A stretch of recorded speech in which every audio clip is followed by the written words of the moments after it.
দেশে এনে আবার প্রধানমন্ত্রী হওয়ার তৌফিক দান করুন। হে আল্লাহ, আপনি আরাফাত রহমান কোকো সাহেবকে জীবনের গুনাহ মাফ করে তার কবরকে জান্নাতের বাগান বানিয়ে দিন। হে আল্লাহ, 90 গণঅভ্যুত্থানের মহানায়ক, জাতীয় বীর, জাতীয় নেতা আলহাজ আমানুল্লাহ আমান সাহেবকে সুস্থতা দান করুন, তার পরিবারের সকলকে সুস্থতা দান করুন। আলহাজ আমানুল্লাহ আমান সাহেবকে নেক হায়াত দান করুন। হে আল্লাহ, বিগত দিনের ন্যায় আবার জনগণের ভোটে নির্বাচিত হয়ে এমপি ও মন্ত্রী হবার তৌফিক দান করুন।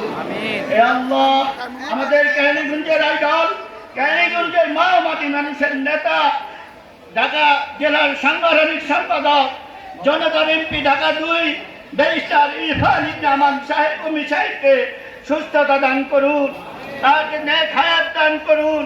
হে আল্লাহ, আগামী ভোটে, জনগণের ভোটে, বিপুল ভোটে নির্বাচিত হয়ে সংসদ সদস্য হয়ে তার পিতার মতো কেরানীগঞ্জে আরো উন্নয়নের বড়ার তৌফিক দান করুন।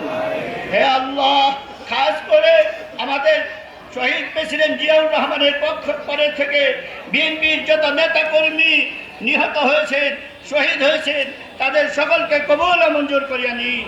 হে আল্লাহ, আমাদের বিএনপির যত নেতা কর্মী আহত আছে তাদের সকলকে সুস্থতা দান করুন। হে আল্লাহ, আজকে যে আইডিয়াল ভবন উদ্বোধন হলো, এখান থেকে আমানুল্লাহর মতো ছাত্র জনতা দেশের জন্য যাতে জীবন দিতে পারে এরকম ছাত্র বের হবার তৌফিক দান করুন।